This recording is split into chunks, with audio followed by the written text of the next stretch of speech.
are admonished to draw near and give their attention, for the court is now sitting.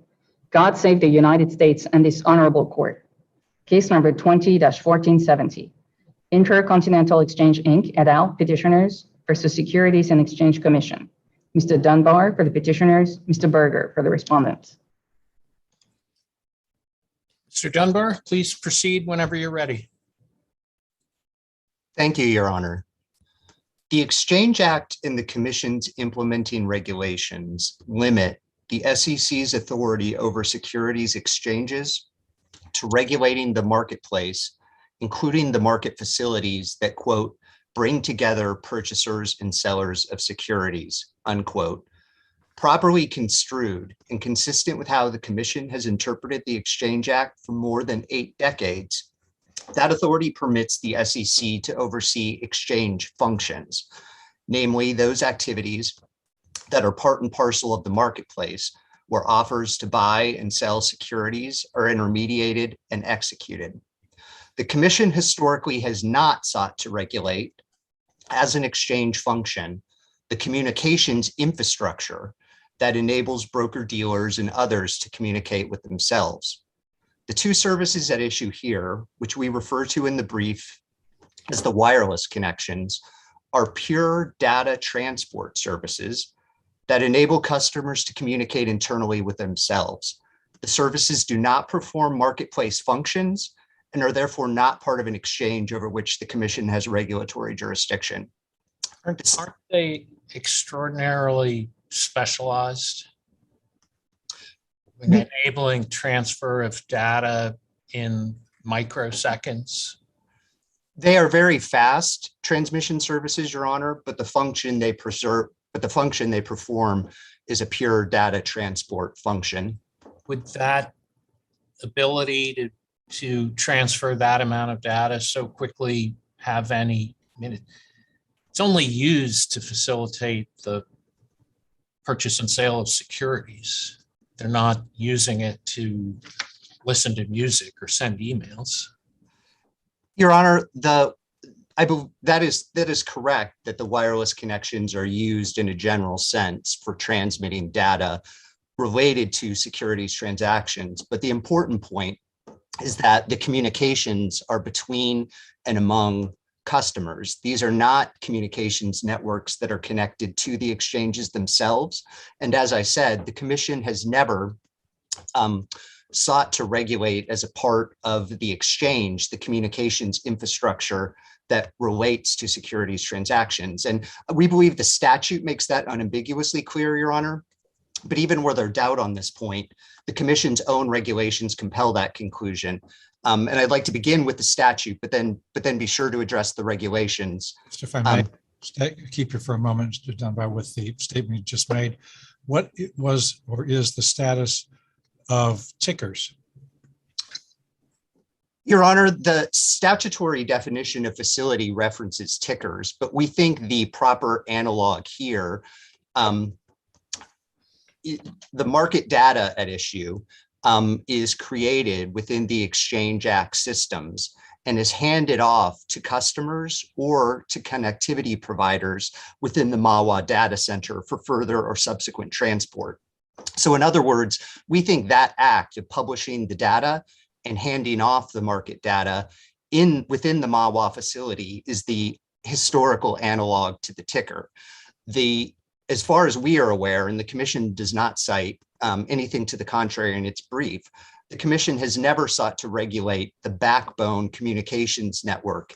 You could imagine the telegraph lines transporting ticker data to broker-dealers' offices in Manhattan, or potentially even to tickers beyond those offices in Manhattan historically.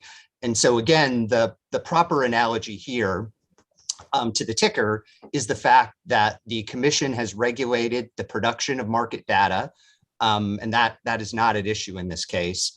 But that market data is handed off to customers for transport, either on a wireless offering from one of the ICE affiliates, one of the ICE data service companies, or third-party connectivity providers. I'm sorry, you lost me on that. What is the difference the ticker is just a device for transmitting information.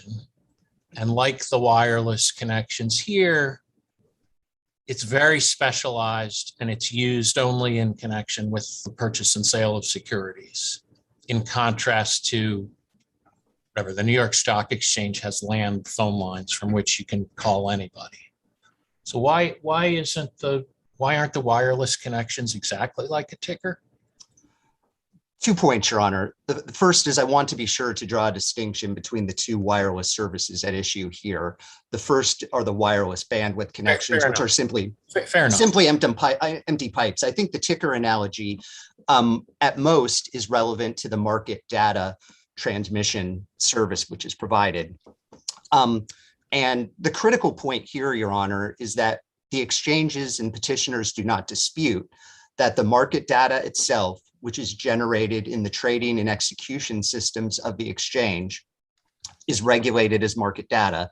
That data is then made available to customers or to competing connectivity providers within the MAWA data center. So in other words, the data are produced at a production point within the MAWA data center. And at that point, the commission's regulatory jurisdiction over the ticker infrastructure ends. The data can then be transmitted by customers via fiber pipes out of MAWA, via standard telecommunications, or via wireless service offerings, including those that are offered by third-party providers. And the critical point, again, is that the commission has never sought to regulate that backbone communications infrastructure as part of the exchange. And Your Honor, I do want to make just one other quick point. Your Honor refers to these as highly specialized services, and it is true that the wireless service offerings are used by broker-dealers for purposes related to their securities business. But again, the actual technology that is at issue is not, I would say, highly specialized. It is, again, a pure data transport function, the same data transport function that a piece of fiber in the ground running out of MAWA would provide. And again, I think the statutory language, the statute, we believe, makes clear that in providing these wireless offerings, the exchange affiliates are no more providing exchange functions than our unaffiliated communications providers that offer these same exchange functions. And we don't read the commission in the order it's briefed to disagree with that. The commission seemingly takes the position that these are only exchange functions when they are provided by affiliates of the NYSE exchanges. And Your Honor, we don't believe there's any support in the statute for that interpretation. And the Supreme Court's decision in Utility Air Group really forecloses this approach to statutory interpretation, which is interpreting very broadly at time one what it means to be regulated by the act, and then attempting to impose a textual limits to cabin the unreasonable consequences that flow from that.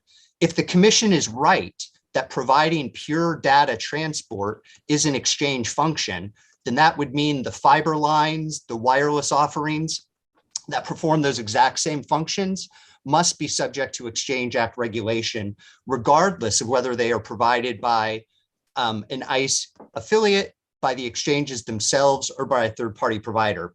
So I'm not sure if you've made this the premise of what you just said, but suppose the independent providers were using the pole on the premises of MAWA, the MAWA facility, so that they are indeed doing exactly what you're doing. They would be subject to the same regulation, correct? Well, Your Honor, in that circumstance, we would submit that neither the unaffiliated providers or an affiliated provider is providing an exchange functions. In other words, in our view, the pole is simply irrelevant to the statutory question of whether these services, which again are pure data transport services, bring together purchasers and sellers of securities within the meaning of the act. And the key point, again, historically, is that the commission has never sought to regulate the backbone communications infrastructure underlying the securities industry as if it's a part of an exchange. What if it were 1940 and the exchange had a limited number of telephones on the trading floor and they rented those telephones to brokers? Do you think that in that case the SEC would have the type of authority it's asserting here? Your Honor, in that circumstance, I believe it's very likely that the telephones themselves, which would be on the trading floor and directly connected to buying and selling activity, could be viewed as facilities of the exchange. The question here is whether the telephone lines that then carried the electronic telephone signals outside of the Wall Street physical facility and across Manhattan and indeed across the country could be regulated as if they were part of the securities exchange. And our answer, since the pole is on the grounds, why isn't the pole analogous to the phones? Two reasons, Your Honor. First, the grounds of the Mahwah Center are actually simply leased by an Intercontinental Exchange facility. So the property is not actually owned by anyone in the ICE Intercontinental Exchange family. Second, the pole itself is also not owned by the exchanges themselves. And so I think the analogy breaks down on that level as well. But I think the real critical point, Your Honor, is that the pole is really and can't be relevant to the statutory interpretation question here, for the simple reason that the Mahwah to Markham wireless connections, that is the wireless offerings that connect Mahwah and a third-party data center in Canada, don't make use of the pole at all. And I think that highlights that even if the pole were taken out of the equation, the question at bottom comes back to the fact, does the provision of a wireless transmission service bring together purchasers and sellers of securities within the meaning of the Act?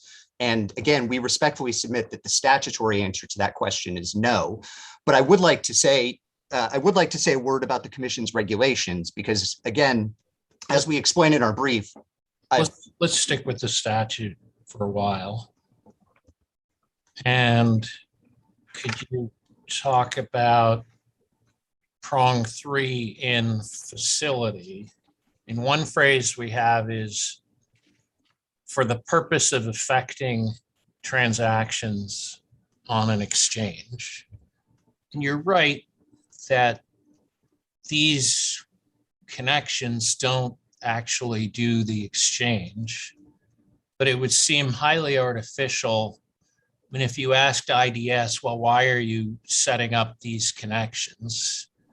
The only plausible answer would be, well, in order to facilitate stock trading. Your Honor, if I could say two things about the facilities definition in prong 3. The first, and I don't want to resist the premise of your question, but the first point we think is an important one, is that to fit within the facility definition describes a necessary but not sufficient condition for a service or asset to be regulated as a part of an exchange. And the definition of exchange makes that crystal clear in our view. It establishes that only a subset of facilities are actually regulated, those facilities that are market facilities that bring together purchasers and sellers of securities. And that really has to be the case. If the SEC were right that the facility definition could redefine what it means to be an exchange, that would lead to an implausible result that any asset owned or operated by an exchange or even an affiliate of an exchange could be subject to regulation under the Act. But second, Your Honor, taking the third prong on its own terms, we believe it's inapplicable for at least two reasons. The first is that the statutory text focuses on the right to use the underlying service. And here, the SEC is not attempting to regulate any right of an exchange to use the wireless services. It's regulating the services themselves and the rates that can be charged to customers for those particular services. Second, the wireless connections don't affect or report a transaction on an exchange. They're therefore not to or from an exchange. And again, the commission has historically interpreted that as requiring a direct link to the exchanges themselves. And if you don't maintain a strict limit on what it means to be to or from, you can quickly end up in a scenario where the SEC could claim the jurisdiction to regulate every antecedent communications link that may eventually lead to a securities transaction, whether that's communications within a broker-dealer's offices, calls to a broker-dealer's offices, or communications to a broker-dealer's office from a customer, which is, again, a reason why we think the commission has been right to insist upon a direct connection to trading activity before the third prong of the statutory definition would even come into play.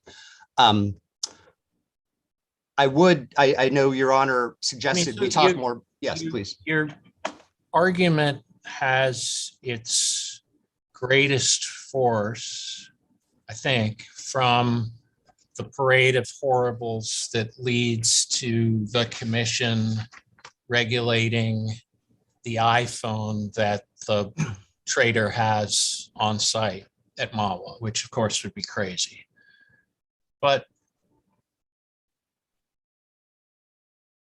these lines seem like they can fairly be described as their own system of communication. Now I'm in the parenthetical, but system of communications that are maintained by or with the consent of the exchange.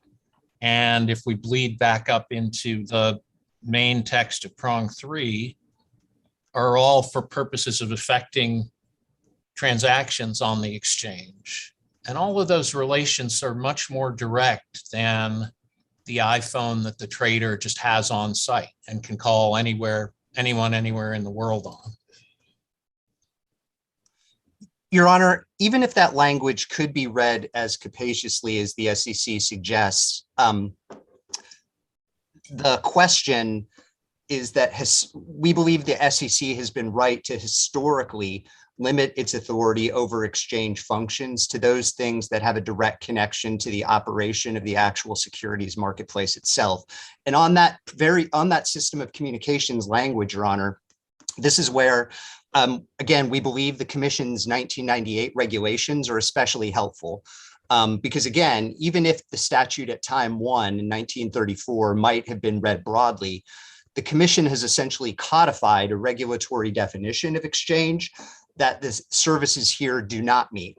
And in particular, Your Honor, B1 of the Commission's regulations interpreting an exchange make clear that routing orders to a national securities exchange is not an exchange function.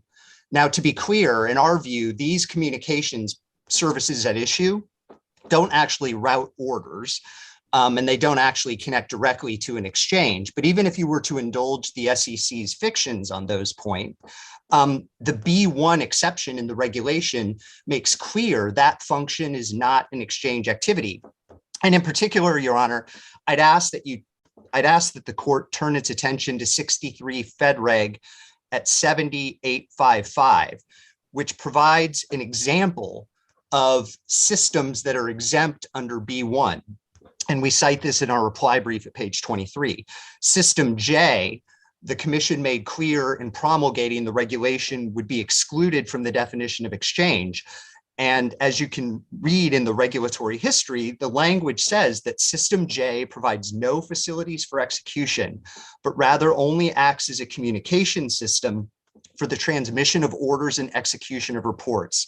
System J falls within the exclusion in paragraph B1 of Rule 3B16. So, Your Honor, again, even if communications, the language relating to communication systems in the facility definition could be read more broadly, the SEC has historically not read it that broadly, in part because of the parade of horribles concern Your Honor identified, but it has also adopted a definition, a codified interpretation of the regulation that excludes order routing and order reporting functions. And again, it's, of course, black letter administrative law that the Commission was bound to adhere to its own regulations, and it failed to do so in that respect in this case. The other point I'd like to make just briefly on. No, you don't mean that. You don't mean it failed to adhere to its regulation about System J. You just mean it's been inconsistent since its application here, correct? Inconsistent in its interpretation of the statute, not the regulation.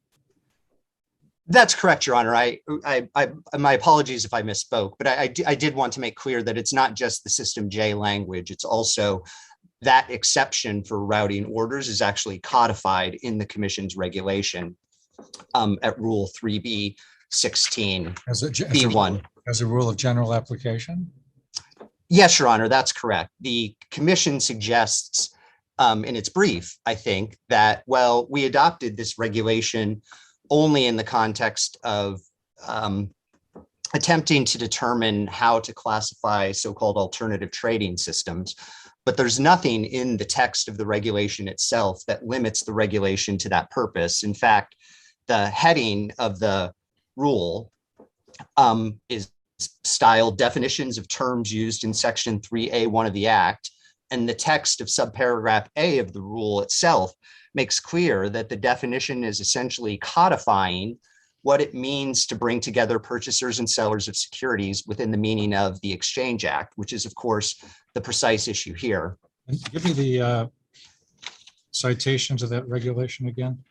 Yes, Your Honor. This is Rule 3B16, which is 17 CFR Section 240.3B16.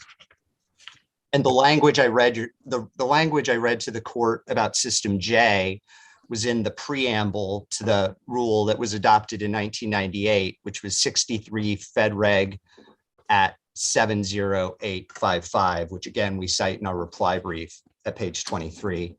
But in addition to the B1 exclusion, I did want to say a word about paragraph A of that regulation, because again, this was the Commission's latest effort after notice and comment to interpret what it means to bring together purchasers and sellers of securities. And the Commission made clear in its regulation that for a system to satisfy that standard, the system itself must bring together the orders for securities of multiple buyers and sellers, and the system must use established non-discretionary methods under which such orders interact with each other, and buyers and sellers entering such orders agree to the terms of a trade. None of that occurs with respect to the systems at issue here. Again, these are pure transmission functions that transport data. Judge Katsas is, of course, correct that the data that are transmitted are used to make buy and sell decisions, either on the New York Stock Exchanges or on other exchanges. But the Commission's own regulation in paragraph A says that is not enough.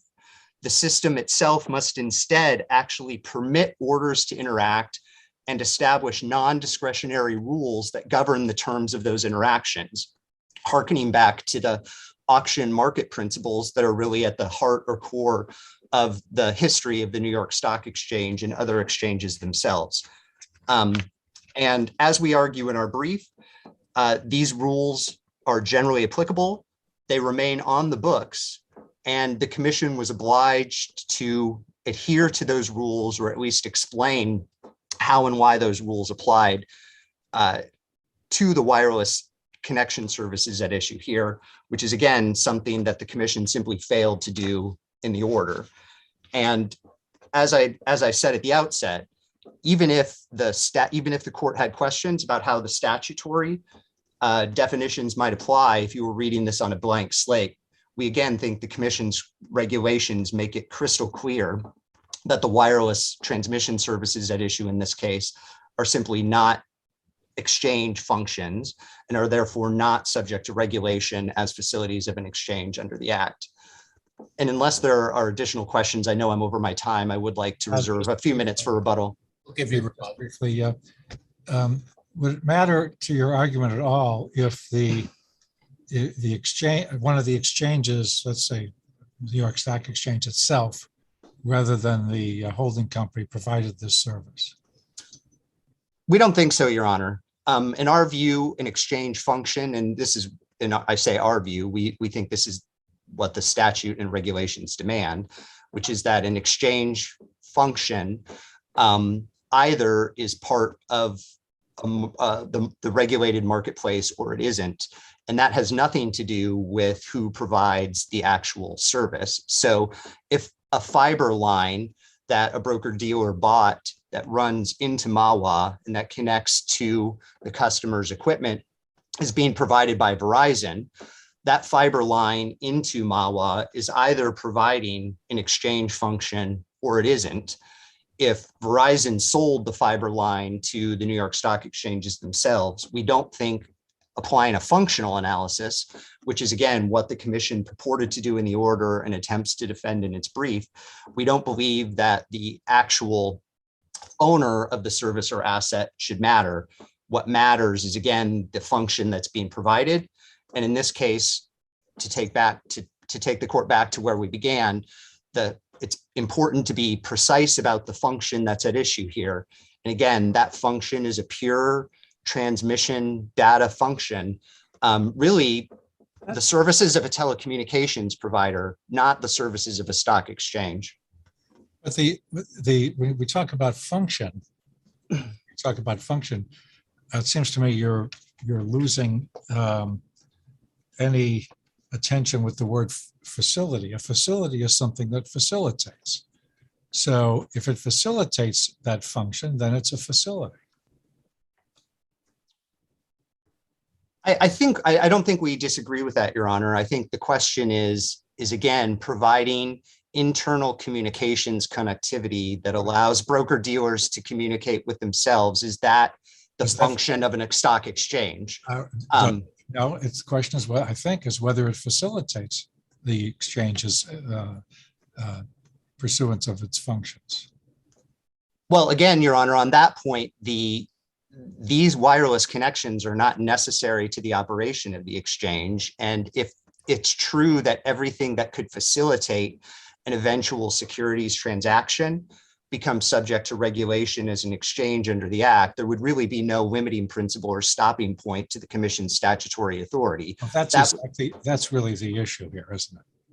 I believe so, Your Honor. The point is that the Commission, no fair reading of the Act can give the Commission the authority to regulate every antecedent step that leads to the later buying and selling of securities. What Judge Katsas described as your parade of horribles, which is more or less where you are again, relates to the Commission's failure to give you a crisp rule, which makes it clear what is on either side of that line. Right? There is no such rule or line right now. Your Honor, we certainly agree with the first part of your question, which is that the Commission didn't provide a clear explanation for why the services at issue fall on either side of any line.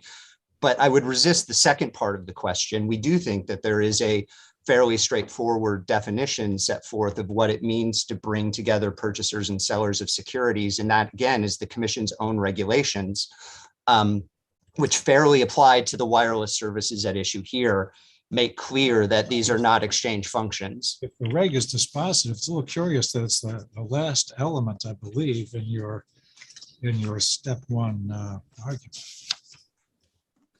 Your Honor, to be clear, we think we have the better reading of the statute as well. But in our opening brief, we set forth a clear and independent argument that the order at issue here countermands the Commission's regulations and can't be squared with those regulations. And as this court is certainly aware, that is an independent. Dispositive, right? That, in your view, that's dispositive. It's a simple matter, right? Yes, Your Honor. We believe that is a simple. I don't understand why you didn't lead with it, but okay, I think I have your point. Go ahead, Justin. No, please, you first.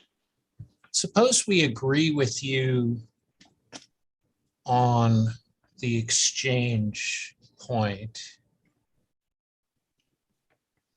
So we say the exchange group, the relevant group of persons are the stock exchange entities as opposed to IDS and the data providers. Isn't there still an argument that these lines are the facility, a facility of the exchange under Prong 3, because even if we treat IDS as different from the exchange, they still have the right to use the premises or property of the exchange. And then we're just back to the argument about purpose of effecting a transaction. Well, Your Honor, again, we don't. That's sort of a hostile question, but it could be a friendly question to the extent that I'm not necessarily agreeing with the commission that corporate affiliation is the crucial factor here.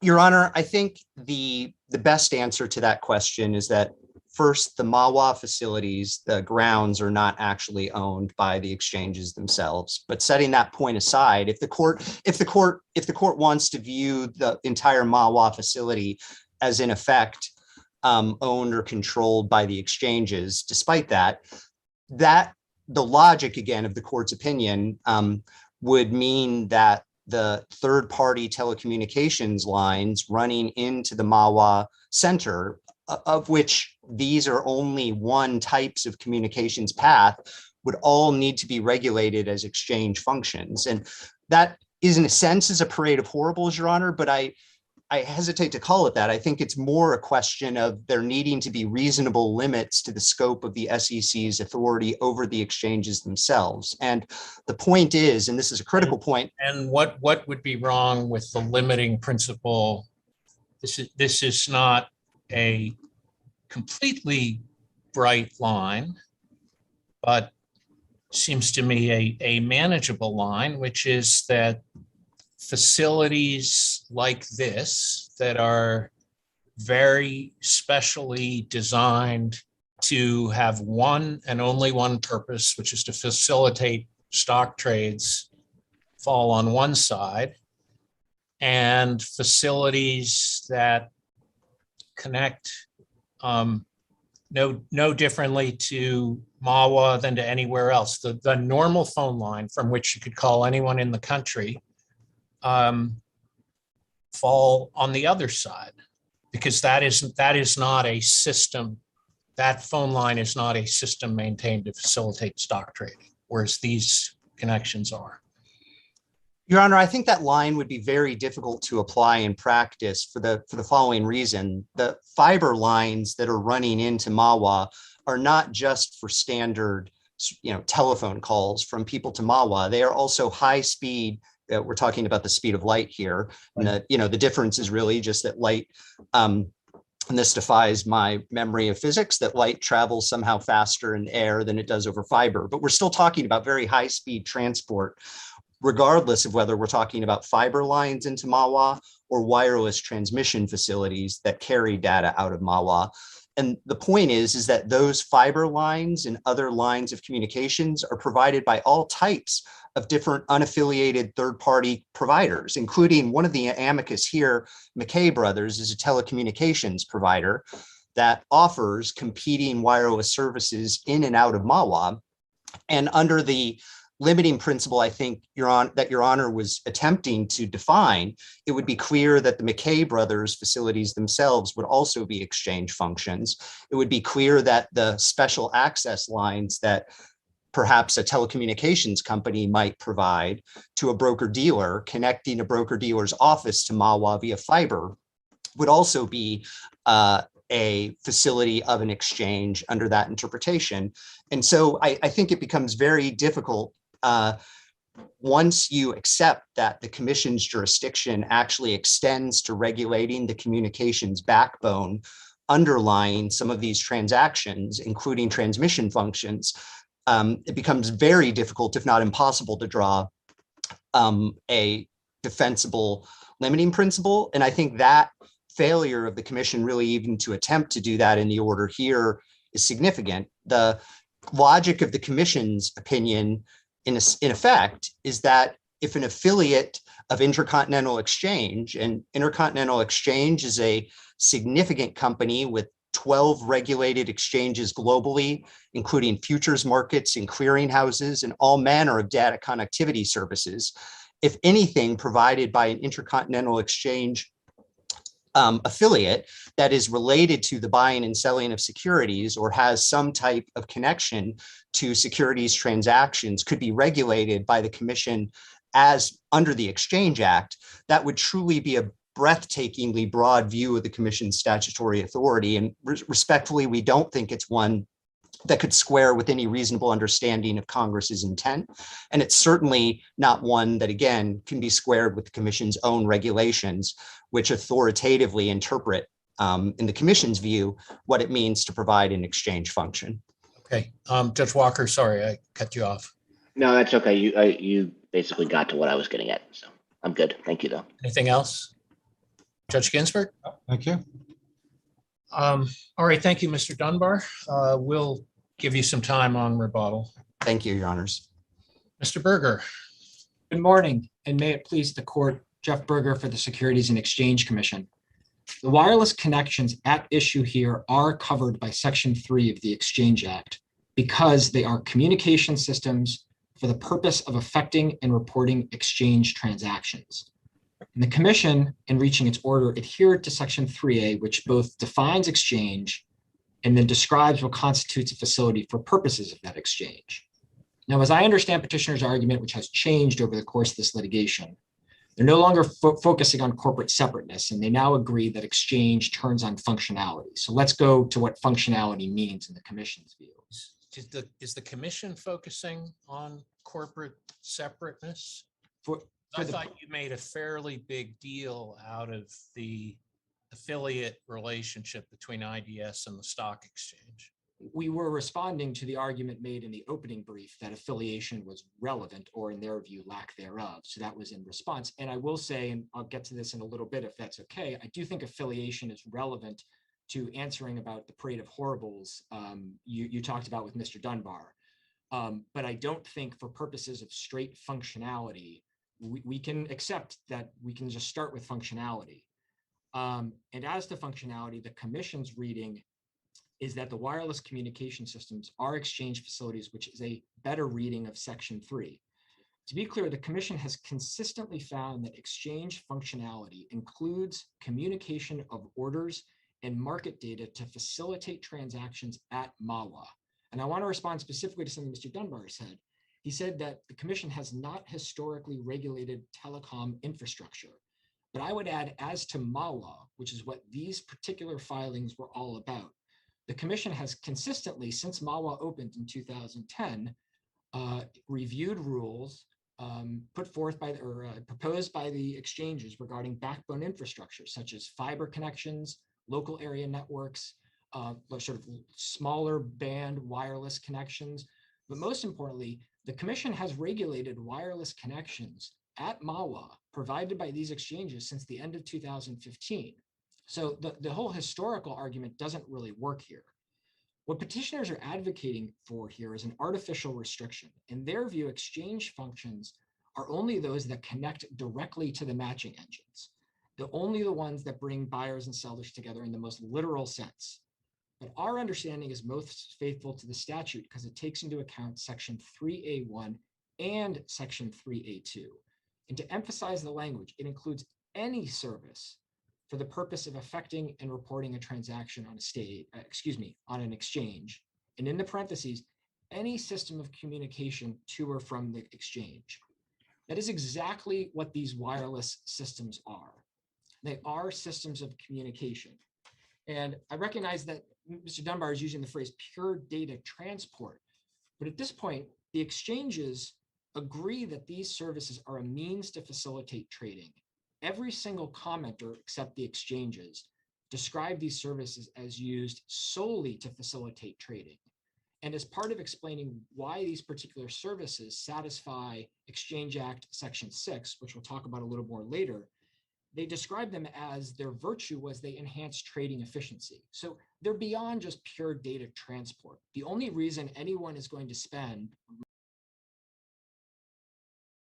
$1,000 a year or up to $500,000 a year is to facilitate rapid, super rapid transport of orders to complete transactions and to receive data. That is why people buy these things instead of, for instance, just buying DSL from Verizon. These are specialized services that serve market participants who both have facility, or I shouldn't say facilities, excuse me, equipment at MAWA, as well as the other two data centers in the New Jersey Triangle, as well as the Markham data center, which serves some of the Canadian exchanges.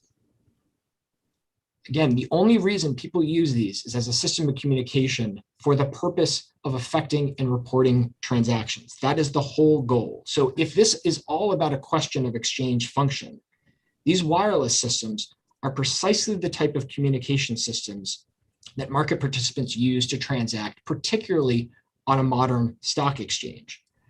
The only way petitioners get to their conclusion is by, in effect, rewriting the statute to add this direct connection requirement that the commission has never imposed, nor could it because Congress didn't put it in there.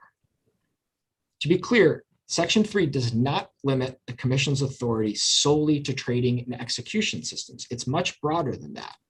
And facility uses extremely broad language. And I think an important case to look at here, I grant you it's a little old technologically, but the Seventh Circuit's decision in Board of Trade, there are actually two Board of Trade decisions. I'm principally thinking of the second one, which I believe was 1991. We cited in our brief.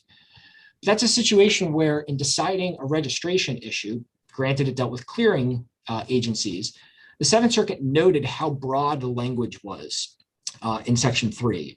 And it viewed it as giving the commission maximum control over exchange regulation. And probably most importantly, was intended for the commission to have flexibility as exchanges evolve. So if you're finding the language to be very broad, affecting or reporting a transaction on exchange, any system of communication, I think that was intentional by Congress.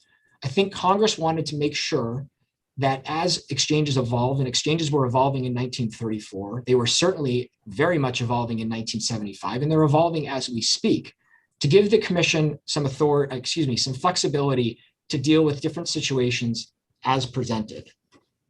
I believe Judge Katsas, and I apologize if I'm attributing a different question to you, but you mentioned tickers. Right. Tickers are an appropriate analogy here, although I would caution that they really are an analogy and only for the market data connections, really. But that is a situation where tickers never connected directly to the exchange floor, as we point out in our brief. But more importantly, no one can really describe a ticker as literally bringing together buyers and sellers. But it was clear to Congress from how they described the statute, they put the word ticker in there as, in essence, an example of a system of communication that it meant to encompass that within an exchange facility and to give the commission authority. In fact, tickers were one of the few areas in the original version of Section 19B, which is very different than the one now, that the commission had authority over in terms of supervising SROs. I wanted to talk about a couple of points, and I really just think we should get to the parade of horribles because it's obviously on your judge's mind. I think it's an important point because— Berger, I agree, but I just want to clear up something you just said. Yes, Your Honor. About the Seventh Circuit case. Yes. That was resolved as a Chevron Part 2 matter. And it seems to me that the gravamen of your argument is overwhelmingly based on the clarity of the statute. I think that is true, Your Honor, and I do view Chevron Step 2 as an alternative argument, sort of an at a minimum argument. David, you didn't fail to invoke it after strenuously arguing for a clear statute. We did discuss it in our brief, or you're saying? Yeah, right. I mean, but the most of your argument, and I thought everything you'd said so far, yes, was arguing that that's what the statute clearly requires. You're absolutely right, Your Honor. I bring up the Seventh Circuit's decision, not really in terms of the main thrust of our Step 1 argument, which you're correct is our main argument, although again, we do see an alternative argument, Step 2, but just to point out that there's another court that has looked at Section 3 and has found the language to be intentionally broad. I mentioned it only for that reason, at least at this point. All right. So as the parade of horribles, and sort of, I would touch on a few different things. One is a matter of history. Again, the commission has been regulating facilities at MAWA in various telecommunications systems at MAWA for 10 years now. There is no incidence of the commission having reached beyond MAWA to regulate AT&T or telecom providers serving random brokers who happen to send orders to the exchange. And there's a reason for that. And the reason is the centrality of MAWA and the exchange's control of MAWA. And this is where, at least in our view, why affiliation and corporate relationships does become important. What Congress was most concerned about in 1975 in setting up the current version of our statutory scheme, particularly with regard to Section 6, but also the review process in Section 19, was exchange control of facilities.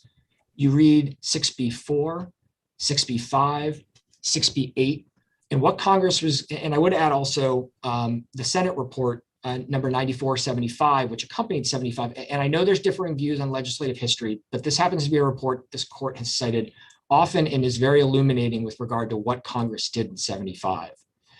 And what Congress was clearly concerned with was the ability of exchanges based on their control of premises, of facilities, to exclude others and affect particularly communication systems and data transmission.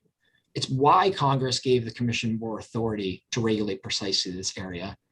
And it's why Congress created the Section 19 process, which is a public, in essence, notice and review comment for these types of rule filings.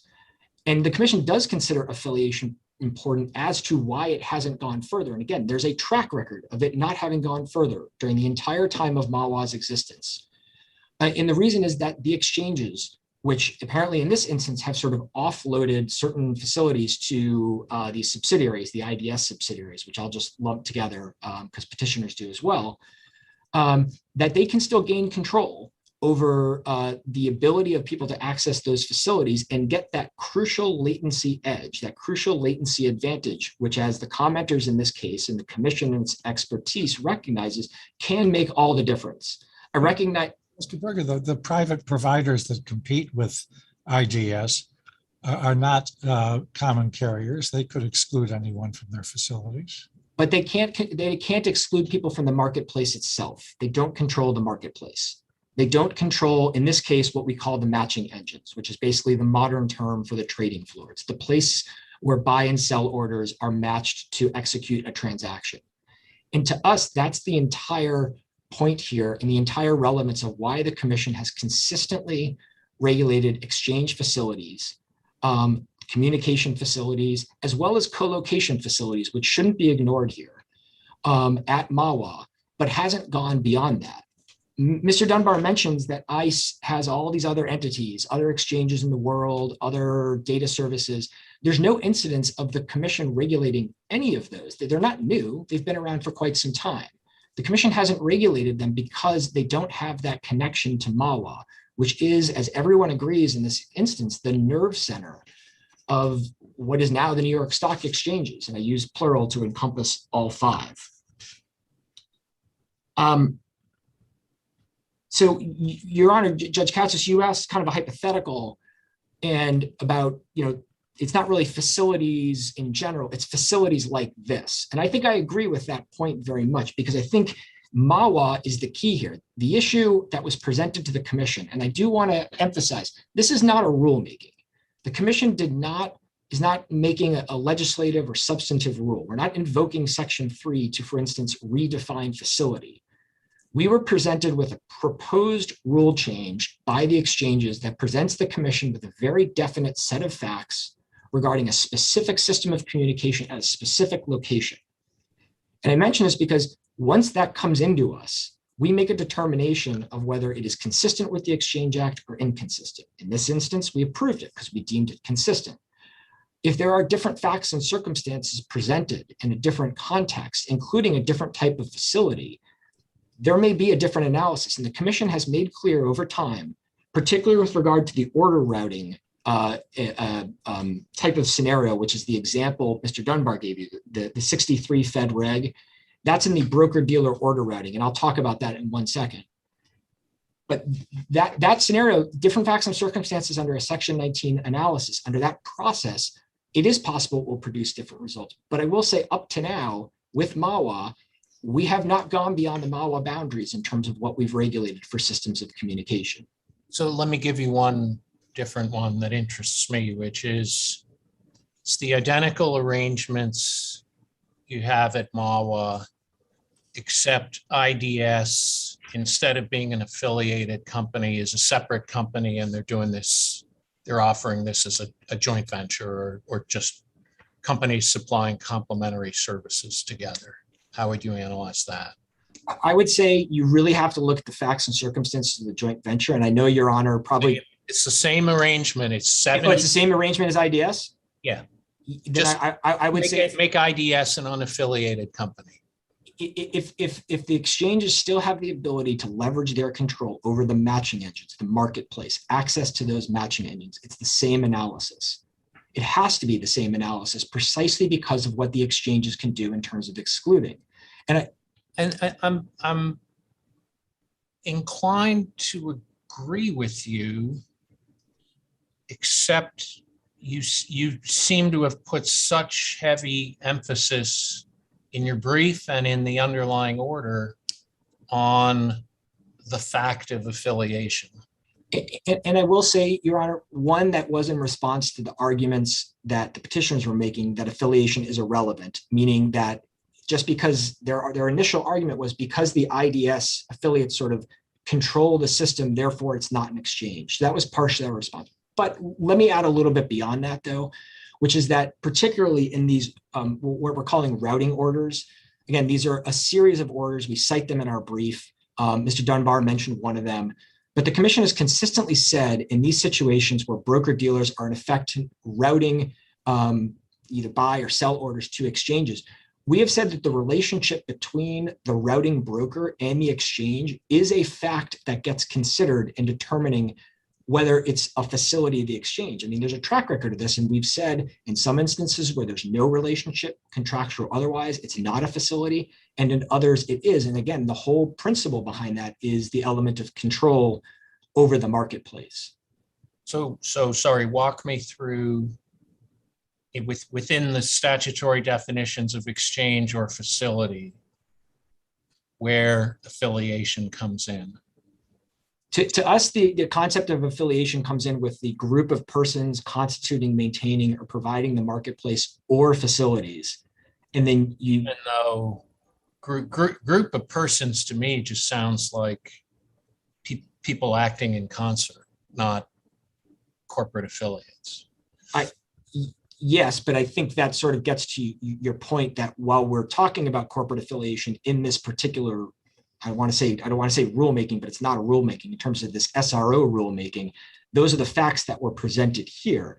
In a different situation, is affiliation not necessarily, for instance, a corporate subsidiary relationship, but rather a contractual or joint venture relationship? Yeah, that could be a relevant factor the commission considers in facts and circumstances in determining whether a specific proposed rule change fits within. Your Honor, I know I'm a little over. Could I have just a few minutes to talk about Rule 3B16? Sure. We gave Mr. Dunbar a fair amount of extra time, so take a few minutes if you'd like. Sure. I want to call attention to a few parts about Rule 3B16. So first of all is just start with the text. What that rule is establishing is a definition of exchange. What it is not doing is discussing facility at all. It is not putting limits or creating any other gloss on the statute of what facility means. So it doesn't talk about what any service for purpose of affecting or reporting a transaction means, any system of communication. That is not what it is doing.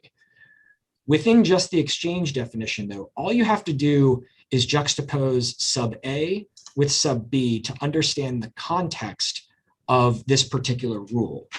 So it is establishing in A, what is an exchange, and then in B is establishing what sort of broker-dealer operations, again, not exchange operations, but what broker-dealer operations will not bring certain actions within the definition of exchange. And the reason it's doing that goes to precisely why 3B16 really isn't as relevant here as Mr. Dunbar suggests. 3B16 was adopted as part of Reg ATS. And Mr. Dunbar has referred the court to sort of the System J example. So we can then get into the context of Reg ATS. There are different regulatory buckets for the commission. There's exchange regulation and there's broker-dealer regulation. At the time 3B16 was adopted, was back in 1998. This is pre-MAWA. This is pre-full-time automated trading, the way the world looks now. but there was a rise of what are called alternative trading systems that were principally run by broker-dealers. There was a regulatory dilemma that arose, which is, do you regulate these entities as broker-dealers in that regulatory bucket under Section 15 and other statutes, or do you regulate them as exchanges under Section 6? And what Reg ATS did was basically create a train switch, basically telling these alternative systems you can either A, register as exchanges, or B, continue to be regulated as broker-dealers, but you have to comply with specific requirements under Reg ATS, which is in a different part of the Commission's regulatory code. So it's not enough to just look at 3B16A in a definition in isolation, which again is really deciding or determining whether a broker-dealer has to register as an exchange, whether the function they're providing an alternative trading system puts it in that exchange bucket or allows it to stay in this Reg ATS bucket, meaning this alternative form of regulation bucket. What it didn't do, though, very clearly, is it did not attempt to define facility, system of communication, or service for the purpose of effecting or reporting a transaction. And what it absolutely did not do was impose this direct connection requirement that petitioners want to read into the regulation. Reg ATS was brought to this court's attention to try to show that the Commission was somehow inconsistent with its past conduct, and it simply is not inconsistent. It's serving a different purpose. The Commission has been consistent throughout the years. It has consistently stated that the broad language in Section 3 means the facility determination requires a facts and circumstances analysis, and the Commission, again, has consistently reviewed rules regarding wireless communication along with other MAWA co-location services for consistent with Section 6. And to just talk for 1 second about co-location, in their below, the exchanges have conceded that co-location is a facility, co-location at MAWA. Co-location is a service the exchanges offer that allow broker-dealers to place their equipment close to the matching engines because, again, it gains them a speed edge, or seen from the other side of the coin, reduces latency. Co-location does not connect directly to the exchange, but the Commission has always regulated it as a facility at MAWA. And as I understand the petitioners having said, and this is JA 161, note 43, is that they all concede that co-location is a facility. Sorry, I thought the co-located servers were directly connected to the matching engines. They connect through a common pathway, which means they all have, so they are like one step removed from the point at which the co-location enters the matching engine. And the reason why that is so that no co-locator has an edge, meaning that for exactly the idea that they all have the same cable length. It would be like you all have to go in through the same door so no one can cut ahead in line, because if you allow people to cut ahead in line, this goes back to exchange control at MAWA, they can give preferential terms. And the Section 19 process worked exactly as planned here. In response to commenters' concerns about those latency advantages from the poll, the exchanges amended their proposal to eliminate the latency advantage so that the rule would be consistent with Section 6. Without that review process, without that public review process, the exchanges could have leveraged their control of the marketplace to charge more for these services and or discriminate against market participants. I ask a question about the statute, which is, and this goes a little bit to your observation that the reg defines only exchange and not facility. That one thing that's puzzling me is trying to understand how the two definitions interact with each other. Because there's this huge circularity problem, which is that the exchange definition uses the word facility and vice versa.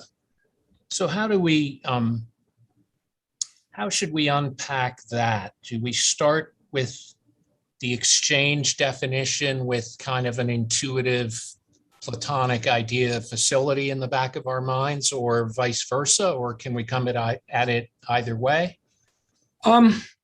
It's an interesting question, Your Honor, and I'm not really disagreeing about the circularity, although I think in that instance, it plays to our benefit because it makes the language broader. But I do think you actually start with the exchange definition because it sort of defines the universe of who in terms of the types of entities that the Commission regulates.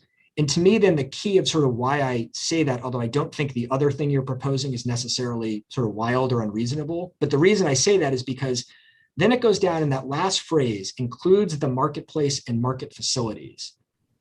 And then that leads you into 3A2, when, again, the term facility includes, not means, but includes. So it suggests enlargement, and that what's coming next are examples, sort of not the clear and only definition.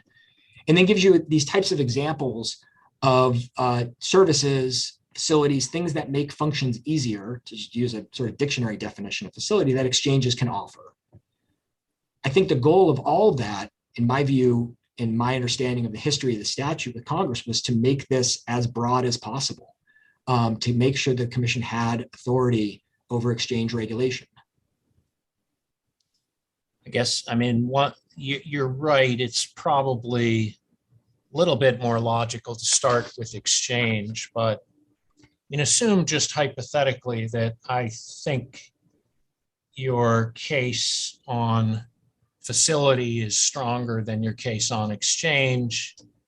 And when we drill down into factor 3, I think your case on the parenthetical is stronger than your case on the prior language, which leads me to wonder, would I be messing anything up if I just said, look, the easiest, clearest ground on which you win is just that parenthetical in factor 3 of facility, and I don't need to worry about anything else? I think you can go that route, particularly because it makes 3A1, you would still have to go back in 3A1 at some point, because you have to talk about the whole statute, but 3A1 points you to market facilities. So you could start with the parenthetical, sort of say, is this a facility? Yes. If it's a facility, is it part of a market facility? Particularly since this service, this exact communication system here serves MAWA, your answer is yes. And you can, affirm or uphold the commission's order on that basis. Okay, Judge Ginsburg, anything else? No, that's it. Thank you. Judge Walker? Let me ask one hypothetical if I can. I'm looking at the figure 3 Google Earth photo on page 17 of the amicus. Your Honor, I'm sorry, can I just ask which amicus so I can look at it with you? I apologize. Yeah, sorry about that. No, it's okay. It's the McKay brothers. Yeah. Okay, I have it open. Sorry. And so, just as a preface, this goes to parade of horribles and what's your limiting principle, and what I've had in my head as I prepared for this argument was that maybe part of the limiting principle is that the MAWA poll is on the facilities, the public access polls are not. And so imagine in this photo that the MAWA poll were on the other side of the street there, the little street, right next to the other 2 public access polls. And so it's not on the grounds of the MAWA data center. It's still owned by the same people who own it now, but it's not on the grounds. Is that a facility of an exchange? I would say yes, it is, Your Honor. I would say the fact that why is that? Because that I'm sorry, Your Honor, I cut you off. No, I cut you off. Please go ahead. It goes back to, this is where we get into affiliation. This gets into the exchange's control of the MAWA facility. The fact that the poll is on the MAWA premises in reality is a factor we considered. But if the poll were off next to the public access polls in this picture, the exchange entities that control the marketplace still have the ability to prefer access to those who place their equipment on that poll. Now, the latency advantage, right, would go away, but under what the exchanges offered here, and the reason the commission approved it, the latency advantage also went away. But the fact that the poll is in the private right of way, the public right of way, but they still control access to it, that is the key in terms of why that would still be covered. And I would note that that is basically the Markham example. These private polls really just serve the New Jersey connections. The Markham, as far as we understand, okay. As far as we understand from the record, the Markham connections are on a poll that does not use the MAWA poll. So but what I'm trying to say here is that the MAWA poll is important to our analysis, but it's not the only part of our analysis. The analysis doesn't hinge on it. if everything you just said is right, then I'm back to worrying about Pareto horribles that you and my colleagues had more or less with their questions and your answers talked me out of. If what you just said is right, then it seems like you could regulate Intercontinental if it bought Verizon, and you could just regulate all of the cell phone connections that Verizon does that have anything to do with the New York Stock Exchange, buying and selling.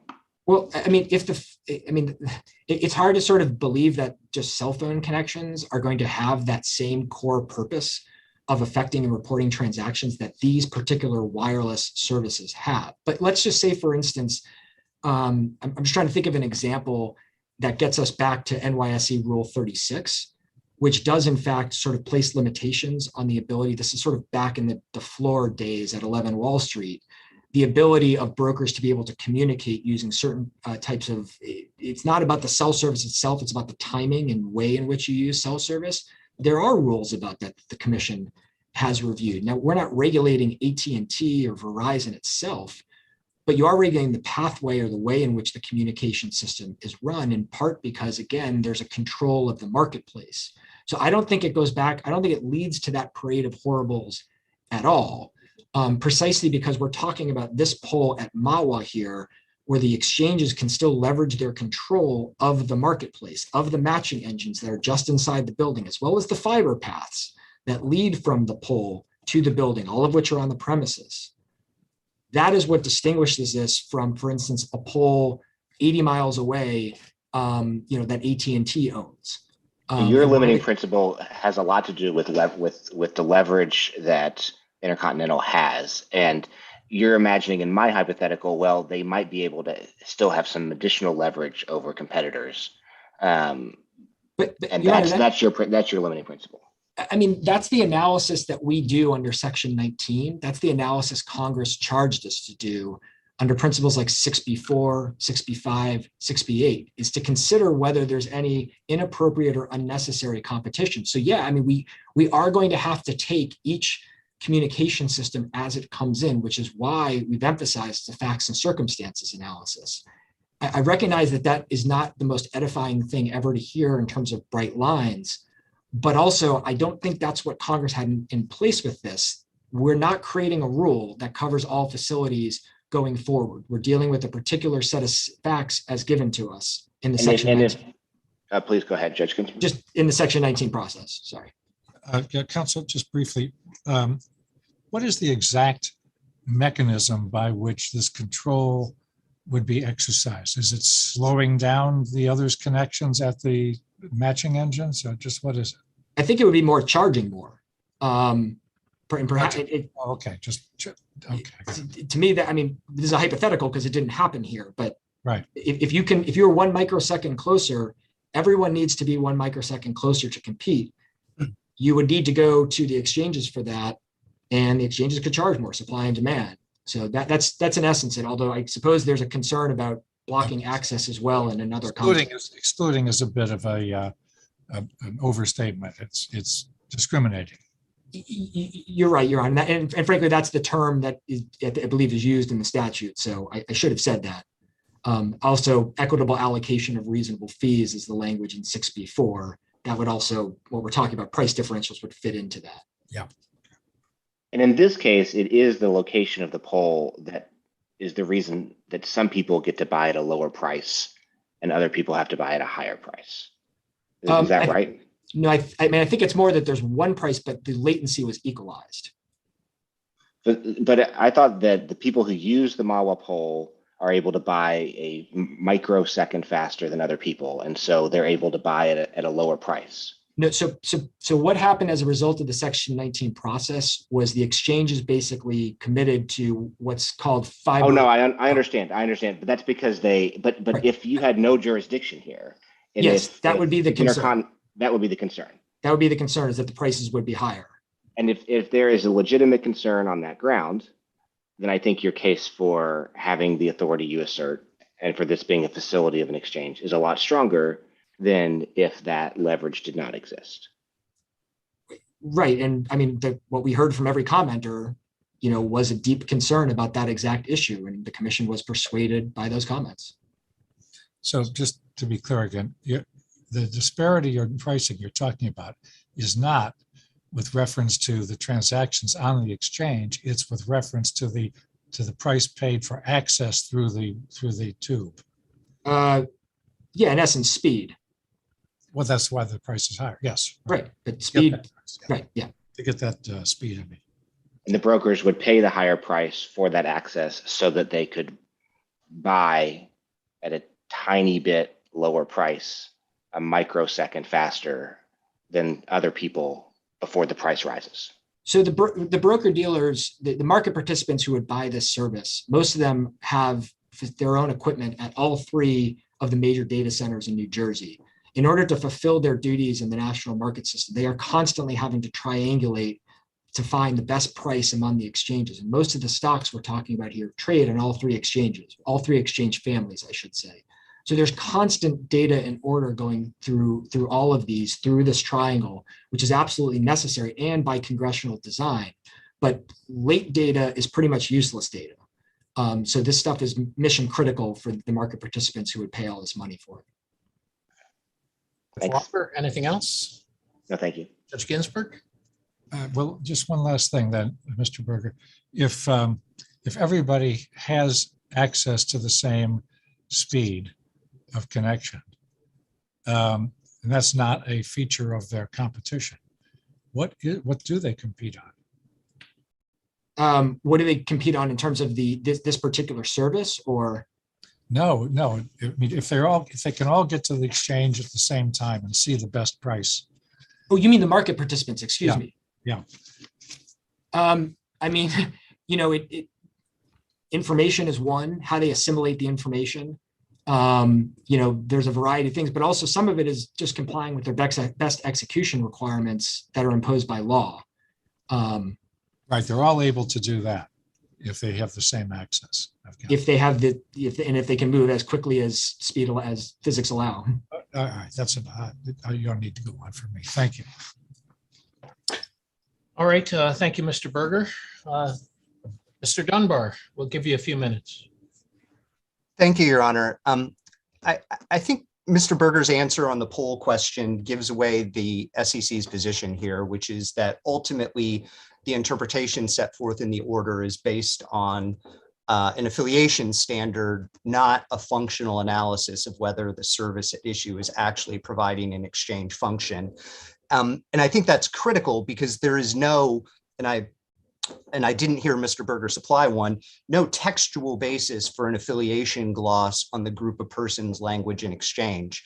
Judge Katsas, you asked the hypothetical question, what if we had this exact same arrangement, but it wasn't the IDS data service companies? That hypothetical exists now, and it's the McKay brothers, and it's the other wireless and telecommunications providers that run facilities into the MAWA facility. And so I hate to complicate Your Honor's lives, but I don't think parenthetical 3, Judge Katsas, for that reason, is a straightforward answer to this. That language refers to any system of communication to or from the exchange maintained by or with the consent of the exchange. And if the court is treating the entire MAWA data facility as essentially part of the exchange family, which again, we think would be counterfactual, but accepting that for the sake of argument, that would mean any communications line, fiber, wireless, what have you, into MAWA is there with at least the consent of the exchange, and therefore would also be a system of communication subject to regulation under the Act. Now, Mr. Berger spends a lot of time attempting to say, well, we've never attempted to regulate in that manner. That type of argument that, don't worry, court, we will forbear from exercising our authority is one this court has repeatedly rejected when it comes to statutory interpretation, including in the Merck decision we cite in our brief, which says that you measure an agency's assertion of authority not simply by the application at issue, but also by the implications claimed from that authority. And the bottom line, and I think this goes back to a question, Judge Ginsburg, you answered in the opening, the bottom line is that there is a fundamental inconsistency at the heart of the order, which is to claim that it is regulating based on whether the function at issue is an exchange function, but to essentially be regulating on the basis of corporate affiliation. Again, an assertion of corporate affiliation that has no foundation in the text. As Judge Katsas noted, if a group of persons is, even unaffiliated persons, is cooperating to provide a marketplace activity, a forum where buyers and sellers of securities can meet and engage in transactions. That has nothing to do with whether the entities are affiliated or not. It has to do with the functions being provided.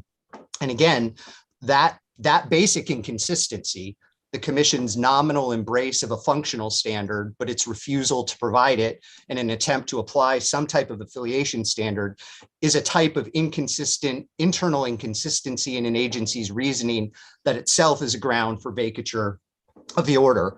Finally, let's assume we agree with you. It's either all in, everyone's regulable, or no one is regulable. Why shouldn't we conclude, starting with the parenthetical in prong 3, that McKay could be regulated? They provide a system of communication which goes to the exchange, maintained by or with the consent of the exchange, and to cut off the absurd hypotheticals, we gloss system of communication to mean something that's designed specifically or exclusively or primarily to facilitate stock trades. What's wrong with that?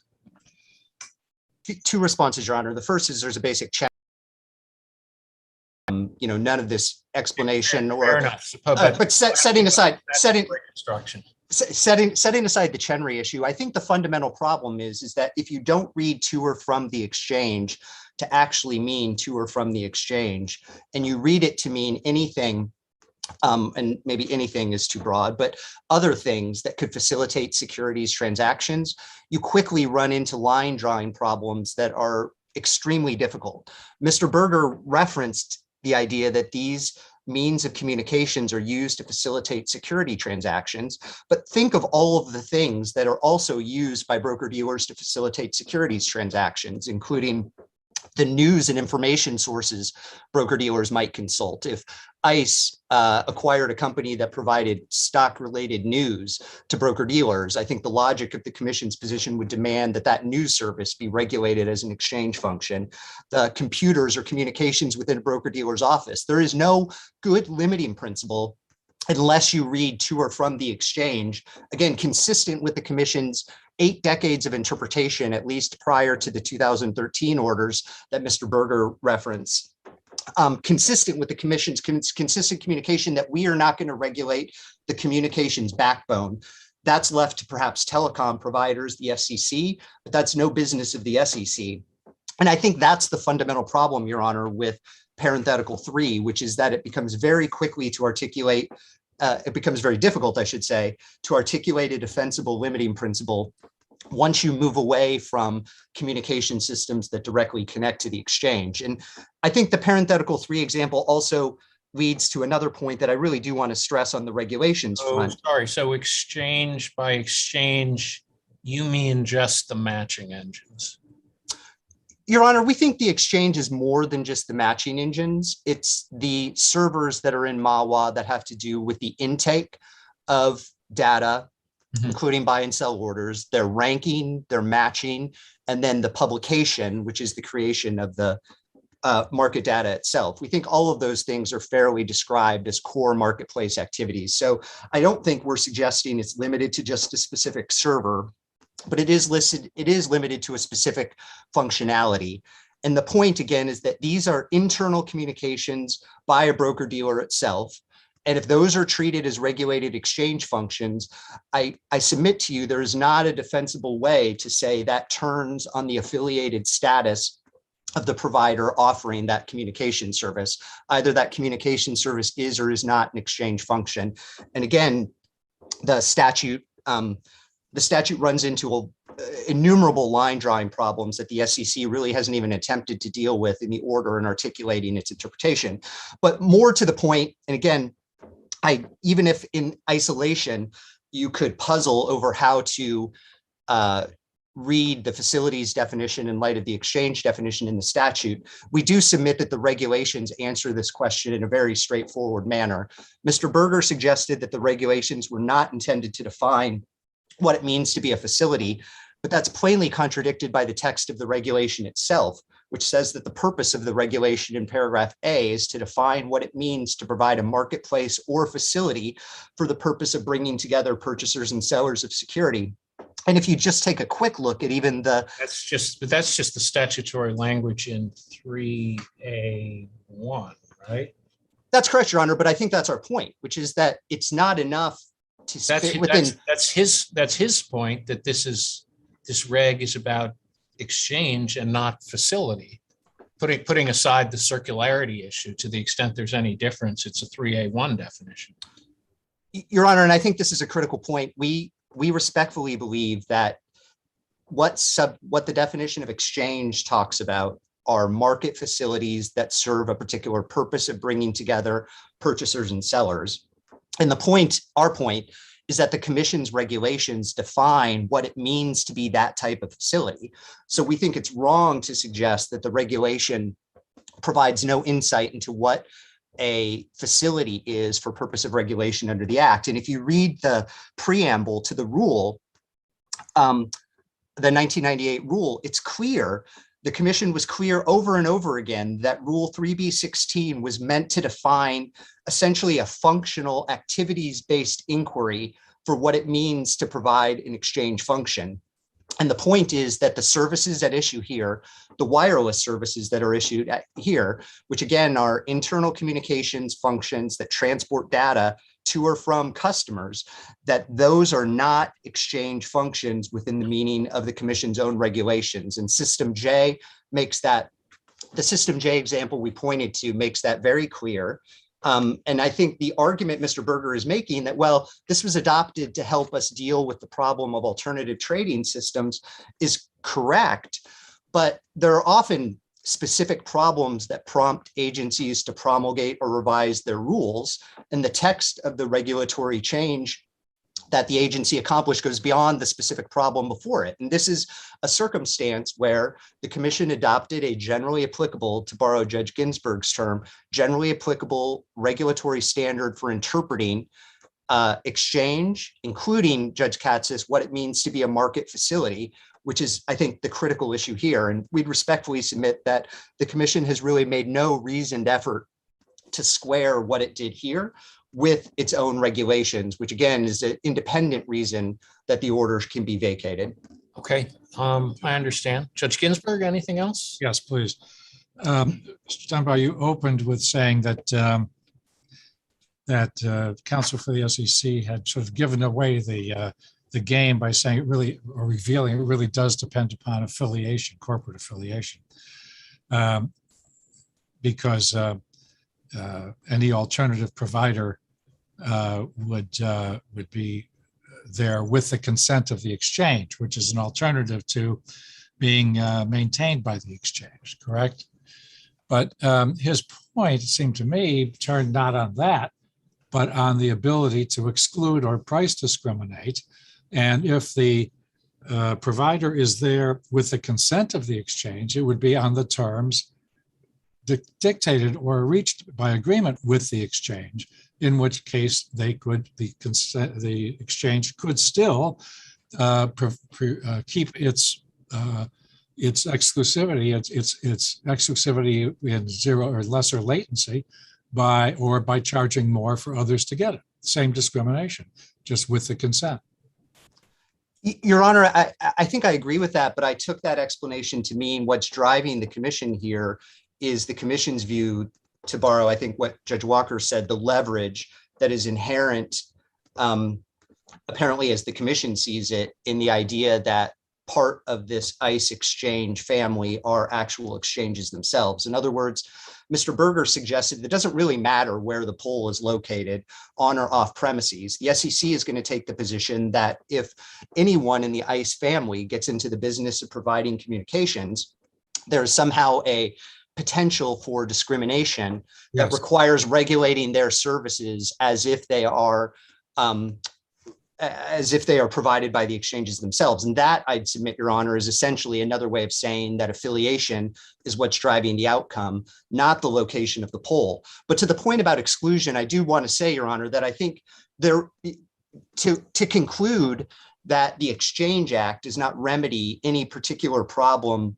with access to a poll or not, is not to say that there is no regulatory apparatus or laws that would be in place, including general antitrust standards that would continue to govern access to the polls and fair competition. The question isn't an abstract policy one of how best to regulate fair competition in this space. The question is, are these communication services exchange functions? And again, the policy preferential access point that the commission is making, I think, only show that what's really driving their conclusion here is affiliation, an affiliation that has no textual anchor in the statute. I'd also be remiss, though, Your Honor, if I didn't point out that the idea that the exchanges themselves would have the incentives to attempt to artificially constrain competition or raise the price by which broker-dealers could interact with the exchanges contradicts all economic logic. These exchanges compete vigorously with alternative trading systems and other exchanges across the country for order flow and for transactions on the exchange. So the fiction that this ICE corporate family would want to engage in preferential discriminatory activity that raises unnecessarily the price of actually conducting business on the exchange is one that doesn't have much of a basis in economic logic, we would submit either. But at the end of the day, we simply don't think those policy concerns justify reading or rereading, in our view, either the text of the Exchange Act or the Commission's regulations, which establish that these wireless transmission functions are not exchange functions under the Act. And if there's no further questions, we thank the court for its time. All right. Thank you, Mr. Dunbar. The case is submitted. And I think we will take a minute while we set up arrangements for the next argument. Thank you, Judge. I am removing the broadcast.